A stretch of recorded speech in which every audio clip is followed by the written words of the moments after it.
How long does it take for your company to activate a new customer? Nuvo helps LBM suppliers get customers ready to buy on house accounts in minutes, not weeks, not days.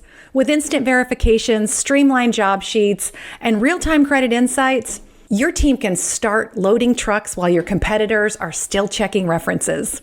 Check out Nuvo. Reach out to the team at nuvo.com, that's nuvo.com, to learn more. Hey there, I'm Thea Dudley, also known as the Credit Overlord, and welcome to LBM Talks Credit. We are the only podcast that talks trade credit in the lumber and building material space. Never miss an episode, stay tuned, and we're glad you're here. Hey everyone, welcome to another episode of LBM Talks Credit. I'm Thea Dudley, your host, also known as the Credit Overlord, and today our topic is one that I think everybody struggles with. It is a huge hot topic. It continues to be, and I kind of think it always will be. It's mentorship, and not all mentorship is good. It should be about fostering growth and trust and meaningful guidance, but that's not always how it goes. So today, joining me is my dear friend Dena Cordova-Jack of Cordova-Jack Consulting. Not only a great friend, but has been a mentor of mine for years. And hi, Dena, welcome. Thanks, Thea. And you've been a wonderful mentor of mine throughout our decades of relationships. So thank you for that. And thank you for having me. Oh, gosh, I have been wanting to do this for so long. I'm happy we're finally getting to do it because you have so much wisdom to share on this topic. Now, you know how I feel about it. I always picture that mentorship piece, like that scene from My Big Fat Greek Wedding where the dad is telling the boyfriend who wants to convert to the Greek Orthodox Church, where he's like, Nikki gonna be your godmother. And he looks over, he's like, oh, she looks like a train wreck. That's a lot of times how mentorship feels like. It looks like I've had bosses go, Sasha's going to be your mentor. And it fails miserably because we have no magical connection. I was something on their to-do list and it was like, check this box. Yeah, I said hi to her this morning, mentoring in full force. And it really didn't help move the needle. So, when I think of mentorship, I think of two people who are mutually investing. Dena, how do you even get started looking for a mentor? Because that's where most people fail. It's not like you just go to Target and go, yep, getting that one. Yeah, that's all very valid observations for sure. And I couldn't agree with you more in your assessment of it's not like we're going to go pick one off the shelf at Walmart. So and I can speak to this from personal experience, and I know that you can as well. But I used to think when I began looking for a mentor that it had to be someone older, that it was in a senior position to me, that it was, and I always looked at, but then I started looking around and I was like, wow, there's plenty of people from all walks of life, different genders. It didn't really matter position in the company, but gosh, they had something that resonated with me. And maybe it's something that I would like to have, something that I think that I can learn from them. So I just would encourage you when you're starting to begin that process of looking. It's certainly not a one size fits all. And sometimes you might have to go through a couple to find that right fit. But when you finally do, it can be pure magic personally and professionally. Well, it's interesting that you talk about, getting that connection. And I think that the waters get muddied because it's one of those words that has been bantered around where it's, oh, I look at so-and-so as a mentor, or that person's my mentor. It's like, I don't even know that person. And they're like, you're my mentor. It's like, so I think there's different levels of mentorship where it could be someone that I admire. Like I love Gert Boyle from Columbia Sportswear. I loved all of her leadership, insight, and advice. And in my mind, I'm thinking, wow, if I could have dinner with her, she would so be my mentor. I would absolutely make that happen. But I think you can have that where you look at somebody and you like their style, how they handle things. They always seem like they're very thoughtful or putting it together. And then there's like the formal mentorship where hey, I want to make this happen, And that has so much more structure around it. I I don't see a lot of people doing that formal structure. So how would you, if someone approached you and said, Dena, be my mentor, because usually it just evolves, but how would you make that happen? Well, I think the first thing I would do is be to sit down, have a conversation, a one-on-one with that person and say, okay, what are your goals? What are you looking for here? Is it something that is, and I think especially in our industry, as we go about our daily lives in our business, it is it can be a little confusing sometimes. You might look at somebody and say, "Oh, well, I want that." But it's what is it that you're hoping to gain from this mentorship? Are you looking for some help developmentally from a personal perspective? Are you looking for some help developmentally from a professional perspective? What is it that what's the are you trying to do you want me to help you create a path of where you want to go? What is it that you're looking for specifically? Because I think that once you set those boundaries, those parameters, then that gives you an idea about where you need to move to next in the relationship, and whether it's going to be, like a peer, whether it's a one-on-one, whether it's a, you and I, we have this incredible relationship that has spanned decades, and so we can talk about things personally and professionally, and you can mentor me and walk me through some difficult situations that I badly need that perspective, because we all kind of get stuck in our own heads sometimes, which is, we're human beings. That's really easy to do. So I would say, first and foremost, when you begin to go about that, make sure that you have that clear in your mind. What is it exactly that you are looking for? Write it out on a sheet of paper.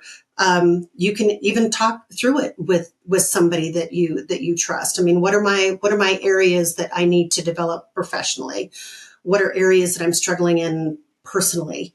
Okay, I'm Where do I laughing as need you're to go? saying that because friends are the Mhm. worst people to ask. It's like, hey, can you give me honest feedback on me? It's like, no, man, because I can't afford to lose another friend. I just can't.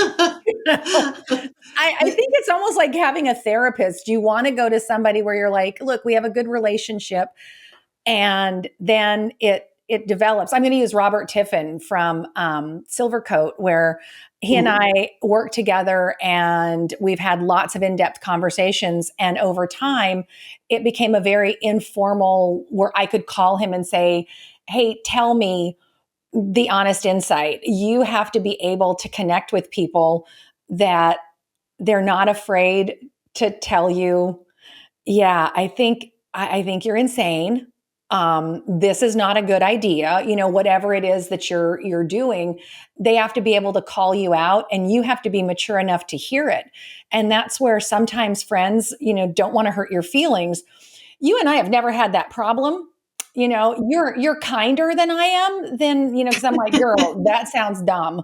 And not every relationship can withstand that. And so that's where it's almost like going to therapy. You want to find someone just close enough connection wise. And if a relationship develops from there, that's awesome. But you also need someone who can be objective and tell you, yeah, I know you think that, you're projecting that you want to grow in the company, but what I'm seeing is not what you think you're putting out. And that's really hard. People, uh, you have to be in a place as the mentee to want to hear it, or at least be open to hearing it. And as the mentor, you've got to be able to say it without so much sugar on it that the message gets lost, if that makes sense. That makes perfect sense. And yes, our relationship is something that is unusual, I would say. But I couldn't agree with you more that when you're looking for, especially in professional development, a mentor, that you certainly want somebody that has enough knowledge of where you're trying to go and what you're trying to accomplish to give you that advice. But I think that a lot of times what I see, and I've done this myself, get into a situation with a mentor. I've asked somebody to formally mentor me, especially back when I was a more junior person in this industry. And some of those truths were really hard to hear, no matter how nicely they couched it. So I had to do a lot of work on myself mentally to prepare myself to be able to hear that and to digest it in the way, in the spirit that it was meant, because it's very easy to take it a different way.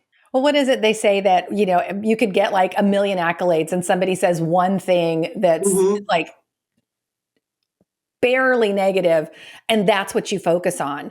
And, unfortunately, you spend all your time focusing on the negative instead of, okay, well, I've got this feedback from a mentor. They've when you're mentoring somebody, hopefully you are making the commitment to be emotionally there for them, supportive of them, to give them, I want you to be more successful than you've ever, anything I can do to make you successful, anything I can do to help you in your growth. The mentee has to be in the spot to hear that. I mean, I've had the experience where, somebody came and said, hey, I'd really like you to be my mentor. And then you say, okay, let's do this. And it doesn't go quite as planned. They're maybe not in a place to hear you, or maybe you don't have the time to give them. And I think that's the other tragic thing is, for those of us that are chronic overcommitters, you're like, yeah, I totally could do that. I totally could mentor somebody. And then you find out that, you're kind of jammed up against a wall all the time. And this poor person is suffering. Yeah, that's exactly right. I think there is an obligation on both parts for people that are mentors and mentees, and we've both been in this industry and business long enough to have experienced both sides of this, to where sometimes you're looking at somebody for some mentorship, and then you might get ghosted. Oh, I'm really busy, and things just, I couldn't get to you. But there is a commitment on both levels. And, I would really encourage you, if you are beginning to look at that type of situation to help you in your personal or professional development, that you really step back and make sure that you are willing to commit that time as the mentee and then also as the mentor, because it can do a great amount of damage, both ways, because it is an emotional commitment. It's a time commitment. It's a psychological and resource commitment to be able to do that and to have a very productive and viable mentor-mentee relationship. And I would also encourage you, when you are beginning to go down this path, to talk about, what does that time frame look like, especially if you are doing this in more of a professional setting. Is that I would like to meet once a week for 30 minutes or 20 minutes, or once a month for coffee, for a period of 6 months or something like that. It has to be, in order for it to be successful initially, there has to be an open and an end date. It doesn't necessarily mean that relationship is going to expire. If you're doing it right, likely not. It's going to continue on, but it may not be as specific and scheduled as what you originally start with. So, I liken it to, I can think of a number of people in my life and my career who have been stellar mentors. And to this day, after decades in the industry, maybe I don't speak to them for a few months, but I know that I can pick up the phone and they were going to say, yeah, they're going to make time, and we're going to have a conversation. And they are absolutely more than willing to say, you've lost your ever loving mind. What are you thinking? And so it's just having that touchstone. And it's like, oh yeah, it's going to smack you back into reality. But that's the goal, I think, of that mentor-mentee relationship, is to start it off with, with a set of specifics, and it has to be clear. And then the evolution of that is, what you want, those long-term lasting people that know you really well. In some cases, they might know you a little bit better than you might know yourself. So that's the end goal, I think, to beginning and traveling this path for this process. Oh, that makes total sense. Where, set that parameter of time. I think it's scary when when you're asked to mentor someone. What does that time commitment look like? And you're like, well, we can put some structure on this, and the mentee's like, no, it's cool. We'll just freestyle it. It's like, Yeah. I don't think that's probably going to be your best bet. I think that's great with someone that you know well and you've used for insight and advice and maybe some coaching and some informal type mentoring on specific issues. But if you're looking to grow and you're trying to define, I don't know, how to be a leader or how to be seen as a leader or insert whatever you're trying to do here, I think that having that, here's, would you commit to a 6-month time period, a 3-month time period, whatever your time period is, and then that weekly meeting and the expectations. And that is going to render your best success, not, hey, I need your advice on something. And then you give it and they're like, well, that's a bummer because I already did it. I was just hoping that I was right. It's like, well, you weren't. It's like, I don't know what to tell you, kid. You go do It's like you. you've really done it this time. So yeah, but it's I would just, I think, just to share a little bit about my past is when and Thea, you know me well enough to know that I absolutely was raised by a pack of men. And so all of my mentors, when I first started coming up in this industry, it was all men. It was all older. It was somebody much more senior to me. And it wasn't until just recently, over the last probably decade, I guess, maybe a little bit more of my career, that there were more women that were kind of coming into the circle, that there is such a beauty and variety of men. And you don't have to have one at a time. You can have several for different seasons of your life or for different things that you were going through, both personally and professionally. But there is such a beauty and variety of mentors, including reverse mentoring. I know at the last company that I was at, I learned more from the younger people on my team in terms of how they thought, how they perceived things, their reality, how they saw the world, and how they actually worked, and what they valued. And so I learned so much more from them than probably what I ever was able to teach them. So that was a beautiful perspective that was taught to me. So I would just encourage those that are, when you're looking at this and you're looking at this universe that you operate in, don't just stay in one little narrow path. It doesn't always necessarily have to be that person that's senior to you or that is in your generation. I would encourage you to look very far outside of that. I love that, where don't think just because somebody's older than you, automatically they're wiser. I know lots of people that are Mm-hmm. old that I'm like, I don't know how you are still here because you could barely cross the street by yourself.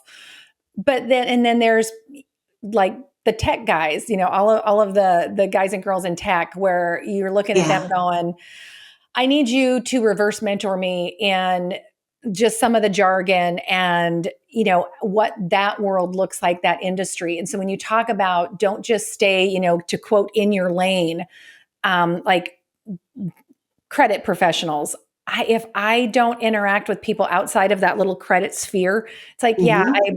you want to have some folks in there as well, but you need that diversity. You need that, different business people outside of your industry, outside of what you do, to give you that balance and, kind of, I hate to say, to complete you. I feel like a Tom Cruise movie over here, but you do need that where it's people see things different and it's healthier to have that perspective. Agreed. And for those of us who have been in this industry for a very long time, and many of my mentors came from within this industry, and it has just been until somewhat recently that I have looked outside of our industry for others to help broaden my horizons and help me change my perspective a little bit, because it's just, we're human. It's natural to get stagnant, or that we can have our how we think, our perspective can get naturally narrowed. So there are people that you can learn from everywhere that can provide mentoring for you from all walks of life, from different industries, different generations, different genders. And that was a really good point that you brought up, that, we don't necessarily need to have that mentor specifically in our industry. So it's good and it's healthy to have a broader perspective of the world and how it works and how our industry integrates and fits in to the world at large. I know I see go to a lot of conferences and things. And so I'm going to pick on the credit industry, where you'll go to a conference and we see someone that has name recognition. And so it's like, I'm going to ask so-and-so to be my mentor. I would love to be mentored by them. And it's a little overwhelming because you're trying to get in front of them and talk to them, where there are so many people around you, and then there's so many other places to find them. Like a lot of times at an association meeting, like you'll go to a conference and you'll start to see different people, and you've watched them on social media, or you've watched their posts or different articles, or you've seen them at different events, and you like what you see, or you like the what they're all about, or what they seem to be all about. Because, until you really start interacting with someone, you never really know just by their social media what they're going to be like when you start to talk to them. And so, you want to be able to connect with them, and then, getting in front of them and, engaging them and, hey, I enjoy your content. I like this, showing that you are more than just, hey, I know your name and be my mentor. Why are you coming at them? Being that kind of respectful and hey, I do know who you are more than just your name. And that's, finding somebody is hard. And the more you get out and get in front of groups, or get at, different conferences or different meetings, even virtual, you're able to kind of get to know people that, maybe you might have overlooked because you're thinking, oh, they won't, I don't really know them. It's like, well, get to know them. You can look anybody up on their LinkedIn profile and get a good, I'm not much for Facebook. I don't stalk anybody. I think I posted like a year ago. You can only be so much to so many people. And so you're like, but you can get on LinkedIn and find out, enough about them to know, is this somebody who I can learn from, or that I can utilize in my world. Absolutely. And I think you're right about that. And I think it's also worth asking those around you, your peers that you value, that you have a good relationship of, who have you used to mentor you? Who would you pursue? Who have you asked? What's been your experience with this, to help and try to find somebody that might be a good fit for you? Those that work with you day in and day out certainly know you pretty well. Well, they have a pretty good idea of what they think you need to know. It's like, dang, I got to get a clue over there. So Dena, as we wrap this up, what is the most important takeaway that you would tell somebody who's looking for a mentor, that if they remember nothing else about what was said during this podcast, what would it be? It's a really good question. I would say that the most important thing is to sit with yourself for a hot minute and figure out, before you go down this road of asking somebody, sit with yourself for a minute and figure out, what is it that I really want out of this relationship? What am I looking for? Is it personal? Is it professional? What are the areas that I feel that I want to develop more and become more well-rounded in my life? Once you have that why, then I think that gives you an idea of what path to put your feet on to move yourself forward. Same question, but reversed. If you are a mentor and get approached, what would you tell them to do or ask? I would want to know, because I know that we both have been in this situation. The first thing I would say is thank you for thinking of me. I'm honored that you would ask me for this, but my questions to you is, I would like to know what are you looking for? And I would want to know their why. And then I would also want to know what level of commitment that they were expecting from me, because maybe there might be times in a season of my career when I might be a little overwhelmed. And it's like, I can't do that for you right now, but I could do that in 3 months, or I could recommend another colleague of mine that may be able to help you. But it's just, I think it's important that we set those expectations and parameters up front. Okay. Well, thanks for joining me on this beautiful Tuesday here on LBM Talks Credit. New episodes drop every other Tuesday. And thank you, Dena, from Thank you, Dena Thea. Cordova-Jack Consulting, although it's just Cordova-Jack Consulting, for sharing your hard-earned wisdom. And of course, to our incredibly fabulous sponsor, Nuvo. And if you've not heard of them, check them out at nuvo.com. That's nuvo.com, because messy onboarding deserves a makeover. Thanks, everybody.